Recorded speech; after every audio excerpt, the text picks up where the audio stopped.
Hello, my name is Patrick. I wanted to try to produce some information.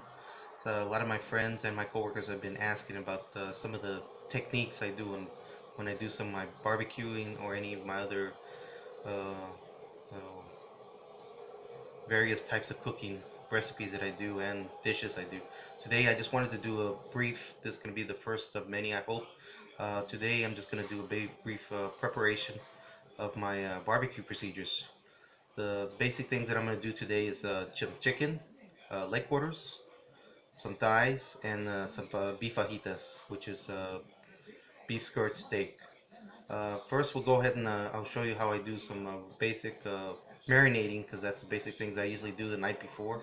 I usually defrost the meat or whatever meats that I'm going to cook, just like we're going to do today with the chicken fajitas and the chicken thighs. We'll start first with of course, the chicken, the thickest one, thickest part is of the leg quarters. If you see the leg quarters I usually don't use the whole leg quarters. I usually have the either the butcher or maybe they already sell the leg quarters already sliced in half, where they actually saw them in half. You can look at these right here. Here's one of them. It's pretty large, but they actually sawed it in half. And this is easier to marinate, and it will absorb a lot of the marinade in the beginning. The basic marinade that I usually do for chicken is, of course, usually I start with a little bit of Worcestershire sauce. It doesn't really matter which Worcestershire sauce you use, but I usually put a little bit of Worcestershire sauce on there. Just a couple of dabs all over the, smother all your chicken. Just mix it around. Alright, that should be enough. Just make sure your hands are clean, which I already did already, because you're preparing food. But either way, usually when you cook all this, it's all going to burn off anyway. But always wash your hands in between. So I smothered everything right now, and usually I use a little bit of seasoned salt. Doesn't matter what type of seasoned salt, but you can see usually what I usually use is whatever. It's usually on hand, but this one of the popular ones I think. Usually season it a little bit, not too much, because I usually put a little bit of other seasonings to add some a little bit of variety and different flavors into the chicken. See that? Just season it a little bit, and usually I put a little bit of garlic powder. Add a little bit, not too much. Some couple of slashes. Alright, just smother it all over here. And usually a couple of seasons, other seasons they usually put is they usually sell them at the store.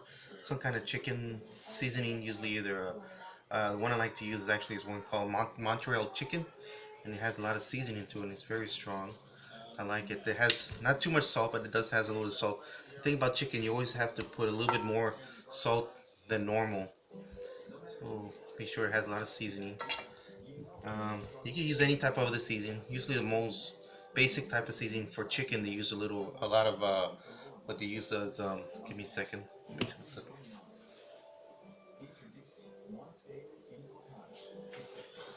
some of the main ingredients for chicken seasoning, they usually use coriander, but whatever you like usually. But the good thing is that you got to remember always marinate your meats at least a few hours before, especially the chicken. The beef, oh, we'll talk a little bit more in general about that. Usually we can't tenderize that overnight because it's very sensitive to tenderizing. Chicken, you could actually tenderize it with some kind of acid, which in this case, usually I'll use a little bit of balsamic vinegar or even some soda pop, either Coke or even also lemon juice. You can also use that.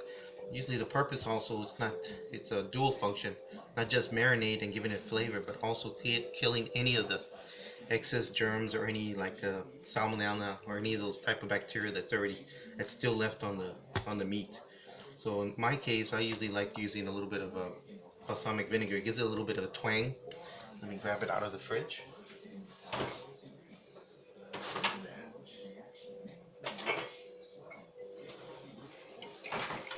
Right here, give it a little shake, and then season it evenly. A little bit. This is pretty strong, so it has like a sweet and salty, sour taste. Some people may not like it. You could either use a little bit of Coke. Also, you want that acid, and you can leave it overnight. Usually no more than 6 hours, 6 to 8 hours. But just give it a little bit. And it doesn't look like I had enough salt because I only liberally gave a little bit of seasoned salt and seasonal, whatever seasoning you use. But I have another one. It's also, I like this other seasoning. Also add a little bit of roasted garlic and herb. Like I said, it has a little bit of salt and also adds a little bit of color to the chicken. You don't want a blonde chicken, so it usually gives it a little bit of color. You can see it's already getting some color from the balsamic vinegar and the Worcestershire sauce. So don't put too much because we already put enough Worcestershire sauce. I'm just rotating it so it's nice and wet. You can marinate overnight. Alright, go ahead and do that. Just mix it all evenly. That should be enough salt. Yeah, you just gotta remember always put a little bit more salt than normal into the chicken because it takes a while to actually penetrate the chicken. Alright, we'll stop here with the chicken. We'll go ahead and start now with the fajitas. Wait a second.